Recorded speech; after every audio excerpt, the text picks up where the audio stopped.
Welcome to my channel classes by Sunita ma'am. सभी बच्चों का हिंदी की क्लास में स्वागत है। बच्चों, आज इस वीडियो में हम समझेंगे मैथिली शरण गुप्त द्वारा रचित पंचवटी का काव्यांश। मैथिली शरण गुप्त द्वारा रचित पंचवटी का काव्यांश। मृत्युलोक मालिन्य मेटने स्वामी संग जो आई है, तीन लोक की लक्ष्मी ने ये कुटी आज अपनाई है। वीर वंश की लाज यही है, फिर क्यों वीर न हो पहरी, विजन देश है निशा शेष है, निशाचर माया ठहरी। सभी बच्चे जानते हैं कि पंचवटी वह स्थान है जहाँ पर श्री राम ने वनवास काटा था और वहाँ पर कुटिया बनाई थी पंचवटी में। तो उसी कुटिया का जो पहरी है वो लक्ष्मण जी बने हुए हैं और उस पहरी लक्ष्मण जी को देख करके कवि के मन में भाव आता है या प्रश्न आते हैं कि इस कुटिया में ऐसा कौन सा धन छुपा हुआ है जिसका पहरी बना हुआ ये लक्ष्मण है। फिर इस जो काव्यांश है ये, इसमें इसी प्रश्न का उत्तर कवि ने खुद ही दिया है। पिछली जब हमने वीडियो में समझा था कि वो कवि के मन में भाव आ रहे हैं कि इस कुटिया में क्या धन है और जिसका ये वीर इस तरह से पहरा दे रहा है, तो इस काव्यांश में उन्होंने, जो कवि हैं मैथिली शरण गुप्त जी, खुद ही इसका प्रश्न का उत्तर दिया है। तो कहते हैं कि मृत्यु मालिन्य मेटने स्वामी संग जो आई है। मृत्युलोक होता है बच्चों ये संसार। मृत्युलोक का अर्थ होता है संसार, और संसार को मृत्युलोक इसलिए कहते हैं कि ये जो है इस लोक में जो भी आता है उसकी मृत्यु निश्चित होती है, इसलिए इसका नाम है मृत्युलोक। मालिन्य का अर्थ होता है गंदगी या पाप। इस संसार के पाप मेटने यानी मिटाने आई है। किसके साथ? स्वामी संग जो आई है, यानी अपने पति के साथ, अपने स्वामी के साथ में जो आई है। कौन? सीता जी। तीन लोक की लक्ष्मी ने, यानी जो सीता जी हैं वो तीन लोक की लक्ष्मी है, लेकिन फिर भी आज उन्होंने ये कुटी आज अपनाई है।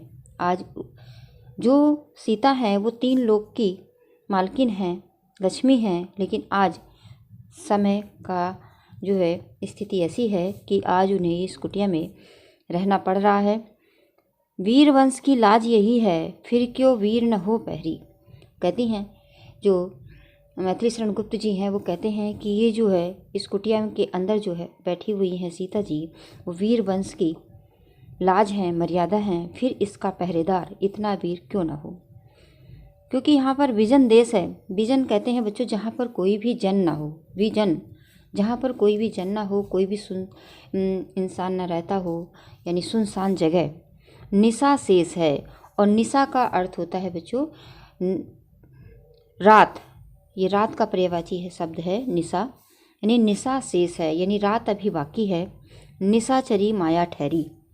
और निशाचरी जो शब्द होता है निशाचरी का अर्थ होता है कि रात में विचरण करने वाले कौन होते हैं? राक्षस। जो बुरे कर्म करते हैं वो लोग जो है रात में निकलते हैं, जैसे राक्षस हैं या चोर हैं, ये सब जो है रात में निकलते हैं, तो उन्हें कहते हैं निशाचरी। माया ठहरी, यानी यहाँ पर जो है राक्षसों की माया है, तो इसीलिए इसका जो पहरी है वो बहुत ही वीर होना चाहिए। इसीलिए जो लक्ष्मण जैसा वीर इस कुटिया का पहरी है। बच्चों, व्याख्या लिखने से पहले सबसे पहले लिखा जाता है संदर्भ। इसका संदर्भ आप इस प्रकार से लिखेंगे कि प्रस्तुत पदांश हमारी पाठ्यपुस्तक काव्य खंड में संकलित पंचवटी शीर्षक काव्यांश से उद्गृत है। इसके रचयिता राष्ट्र कवि मैथिली शरण गुप्त हैं।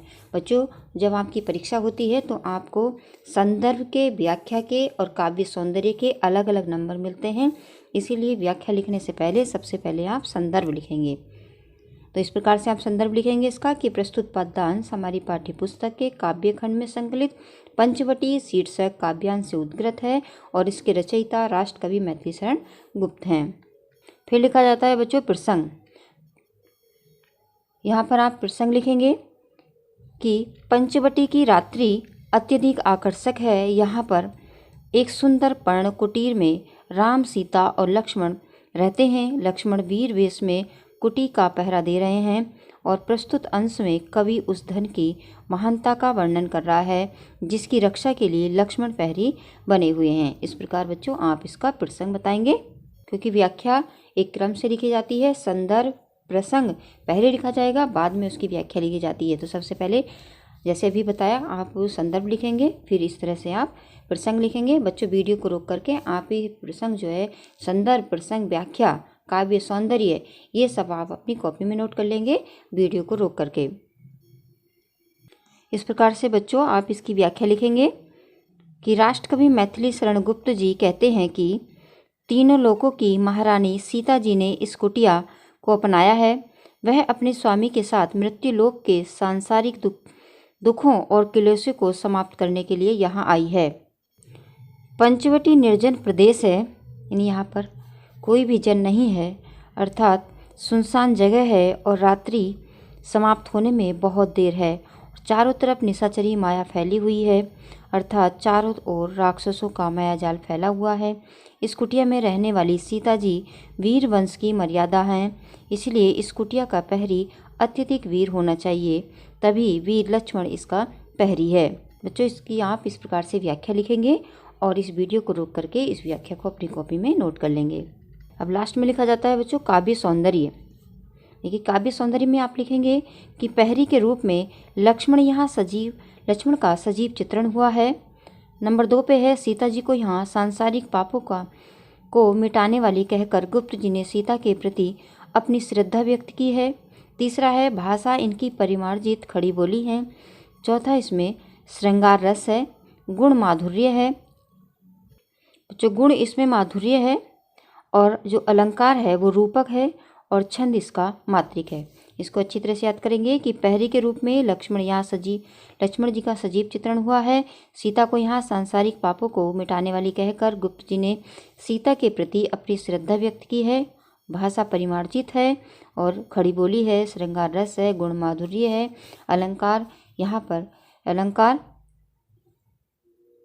पर बच्चों आप तथा मत लिखिए, यहाँ पर ये हाइफन लगेगा, यहाँ पर अलंकार यहाँ पर रूपक है और छंद मात्रिक है, और यहाँ पर ये जो गुण है वो माधुर्य है। इस प्रकार बच्चों आप अपनी कॉपी में काव्य सौंदर्य भी लिखेंगे, क्योंकि जब आप संदर्भ लिखते हैं, प्रसंग लिखते हैं, व्याख्या लिखते हैं और काव्य सौंदर्य लिखते हैं तभी आपको पूरे नंबर मिलते हैं। तो बच्चों आज इस वीडियो में हमने समझा मैथिली शरण गुप्त द्वारा रचित पंचवटी काव्यांश का पद का अर्थ। मुझे आशा है कि आपको अच्छी तरह से इसका अर्थ समझ में आ गया होगा, और वीडियो को रोक करके आप कॉपी पर भी नोट करेंगे, और अगर ये परीक्षा में आया तो आप इसको अच्छी तरह से लिख कर भी आएंगे। और वीडियो को देखने के बाद बच्चों इस वीडियो को अपने मित्रों के साथ ज़रूर शेयर करें, ताकि इस वीडियो का लाभ सभी बच्चों को मिले। और जो चैनल पर नए हैं वो चैनल को सब्सक्राइब कर लें, और साथ में जो घंटी है उसको भी प्रेस करें, ताकि अगली वीडियो का नोटिफिकेशन सबसे पहले आपके पास पहुंच जाए। धन्यवाद।